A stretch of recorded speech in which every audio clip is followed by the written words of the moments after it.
इन 2 खाद से नींबू के पौधे में ग्रोथ भी बहुत तेज़ होगी और नींबू के जो फूल होते हैं उनकी क्वांटिटी बढ़ेगी, साथ ही साथ नींबू के फूल झड़ेंगे नहीं, वो नींबू में 100% कन्वर्ट होंगे।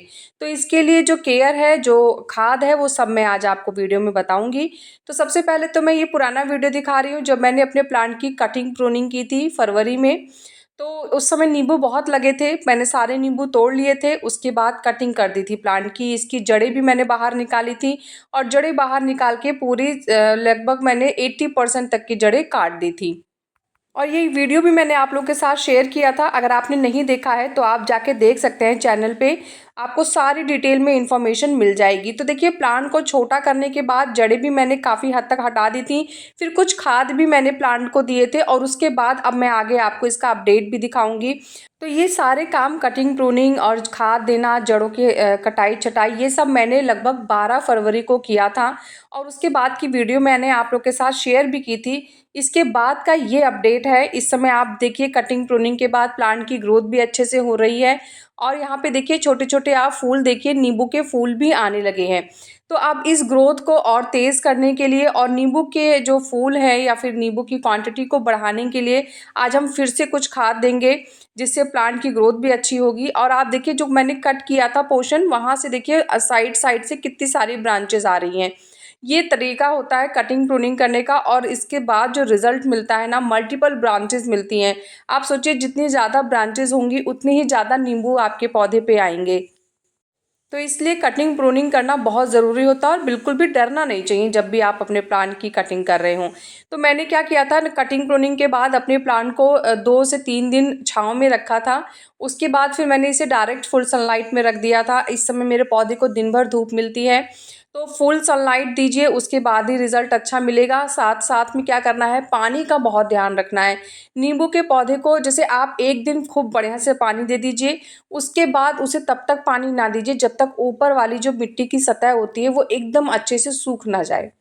फिर आप उसको दोबारा पानी दीजिए। नहीं तो अगर आप क्या करेंगे, डेली-डेली उसे पानी देंगे ना, तो फिर जो फूल खिलते हैं वो झड़ना शुरू कर देंगे और वो नींबू में कन्वर्ट नहीं होंगे। तो मतलब इस चीज़ का ध्यान रखना है, फुल सनलाइट भी देनी है और साथ-साथ में पानी को भी कंट्रोल में देना है। लेकिन पानी का कंट्रोल आपको तब शुरू करना है जब आपको लगे कि इसमें फूल आने लगे हैं। जब आपने इसकी कटाई-छटाई की है, रूट प्रून की है, तब आप उसको पानी दें अच्छे से और दिन में 1 बार अच्छे से नहला दें। लेकिन जब आप जानें कि इसमें फूलों ने आना शुरू कर दिया है, बस उसी समय आप पानी पे विशेष ध्यान रखना शुरू कर दें, जैसे मैंने अभी आपको बताया है। अब मैं फिर से कुछ खाद देने जा रही हूँ ताकि जो ग्रोथ हो रही है या फिर जो नींबू छोटे-छोटे आने लग गए हैं, उनकी क्वांटिटी बढ़े। तो इसके लिए सबसे पहले तो मैंने अपने प्लांट की जो मिट्टी है उसकी गुड़ाई कर ली है और आपको गुड़ाई और खाद तब करना है जब आपको लगे कि अब मिट्टी हल्की सी ड्राई है, एकदम सूखी भी ना हो और एकदम गीली भी ना हो, तब आपको ये काम करना है। तो उसके बाद क्या करना है, गुड़ाई करके और लगभग 1.5 से 2 इंच की मिट्टी जो होती है वो बाहर निकाल लीजिए।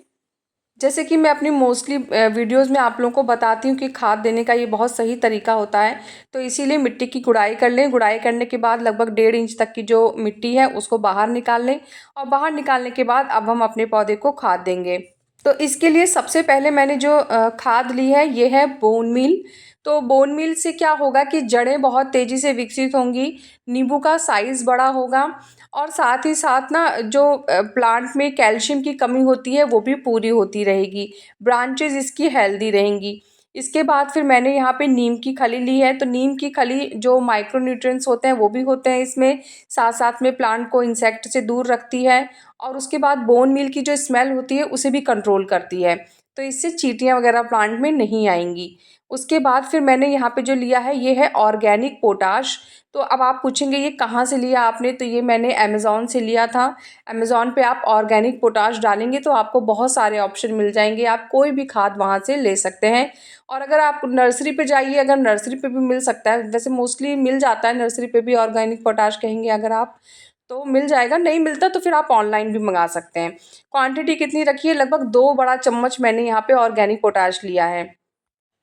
इसके बाद फिर मतलब मैंने बोन मील लगभग 1.5 चम्मच लिया था, नीम की खली मैंने 2 चम्मच ली थी और ये जो पोटाश है ये मैंने 2 चम्मच लिया है। उसके बाद लगभग 3 मुट्ठी मैंने यहाँ पे गोबर की खाद का इस्तेमाल किया है। सारी खाद को आपस में अच्छे से मिक्स करके और एक लेयर की तरह बिछा दीजिए। देखिए मैंने आपको वीडियो में पूरा डिटेल खाद देते हुए समझाया है। इस तरीके से आपको गोबर की खाद से कवर कर देना है बाकी खाद को। और उसके बाद अब हम इसको कवर करने के लिए, मतलब गोबर की खाद को कवर करने के लिए, जो मिट्टी हमने बाहर निकाल ली थी उसी मिट्टी का इस्तेमाल करेंगे। तो मैंने यहाँ पे वही मिट्टी लेके और उसको गोबर की खाद के ऊपर बिछा दिया है, ताकि खाद हमारी अच्छे से कवर हो जाए और मिट्टी की लेयर ऊपर की तरफ आ जाए। इसके बाद अब हमें अपने प्लांट को पानी देना होगा। एक बहुत ज़रूरी मेडिसिन है, एक तरीके से कह लीजिए, या फर्टिलाइज़र कह लीजिए, जो प्लांट को देना बहुत ज़रूरी है, पर मैं अभी नहीं दे रही हूँ, पर मैं आपको बता देती हूँ कि इसको देना कैसे है। तो ये है आयरन डस्ट। इस समय इसे देना बहुत ज़रूरी है, क्योंकि आयरन डस्ट वो चीज़ होती है जिससे जो फूल होते हैं झड़ जाते हैं, वो झड़ना बंद कर देंगे। जैसे गुड़हल का पौधा होता है, उसमें कलियां बनती हैं लेकिन झड़ जाती हैं, गिर जाती हैं, वो खिलती नहीं है। तो आयरन डस्ट क्या काम करता है, उनको झड़ने से, गिरने से बचाता है। तो मैं हमेशा अपने प्लांट को लगभग 2 से 3 महीने में एक बार आयरन डस्ट दे देती हूँ। तो आप भी इस समय दे दीजिए। इससे क्या होगा कि जो फूल है नींबू के, वो झड़ेंगे नहीं और नींबू अच्छे से कन्वर्ट होगा, पूरा प्रॉपर बनेगा नींबू। नहीं तो क्या होता है कि अक्सर सब लोग कहते हैं नींबू के फूल तो आते हैं लेकिन वो सारे झड़ जाते हैं, नींबू में कन्वर्ट नहीं होते हैं। तो ये फर्टिलाइज़र भी आप अमेज़न से ले सकते हैं, ईज़िली मिल जाएगा आपको। बस आपको क्या करना है, आप इसको 2 महीने रेगुलर दीजिए। जैसे आपने आज इस महीने दिया, फिर नेक्स्ट मंथ दीजिए, उसके बाद फिर 3 महीने तक मत दीजिए। इस तरीके से आप ये नींबू के पौधे में इसको दे सकते हैं और बहुत ही अमेजिंग रिजल्ट मिलता है। और हाँ, एक चीज़ और है कि जो पानी का जो मैंने आपको क्वांटिटी बताया है, तो उसका ध्यान आपको तभी रखना है जब फूल आ जाएं। जब फूल आने शुरू हो तब पानी कम कर देना है, और अगर अभी कटिंग प्रूनिंग ही की है आपने तो फिर पानी को प्रॉपर देते रहें। नींबू के पौधे में इंसेक्ट भी बहुत लगते हैं, खासकर तो वो जो पत्ते खाने वाले कीड़े होते हैं, वो तो बहुत ही देखे हैं मैंने।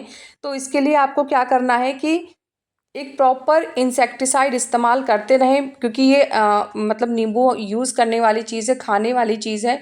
तो इसलिए हम इसको केमिकल इंसेक्टिसाइड नहीं दे सकते। तो मैं अक्सर ही नीम ऑयल का स्प्रे करती हूँ। नीम ऑयल आपको मार्केट में बहुत ईज़िली मिल जाएगा, नर्सरी की शॉप पे, वहाँ से लाइए। और इस समय तो आप हफ्ते में एक बार स्प्रे ज़रूर करिए। फिर धीरे-धीरे जैसे-जैसे आपको लगेगा कि हाँ, प्लांट मैच्योर हो गया है, तो फिर आप 10 दिन में एक बार भी स्प्रे कर सकते हैं। उससे क्या होगा कि प्रोटेक्शन बनी रहेगी। तो खाद देने के बाद फिर प्रॉपर पानी देना है। तो जैसे ही मैंने खाद वगैरह दे दी, उसके बाद मैंने अच्छे से प्लांट को पानी दे दिया। आप प्लांट को धुल दिया करें समय-समय पे, ताकि उसके ऊपर धूल वगैरह ना जमी रहे। और पौधे से संबंधित वैसे सारी जानकारी मैंने बता दी है। उसके बाद भी अगर आपके माइंड में कोई क्वेश्चन है, कोई कन्फ्यूज़न है, तो आप मुझे कमेंट कर सकते हैं। कैसा लगा मेरा आज का ये वीडियो, मुझे ज़रूर बताइएगा। अगर आपको वीडियो पसंद आया है तो वीडियो को लाइक करिएगा, चैनल को सब्सक्राइब करिएगा। मिलते हैं फिर नेक्स्ट वीडियो में, तब तक के लिए बाय, टेक केयर।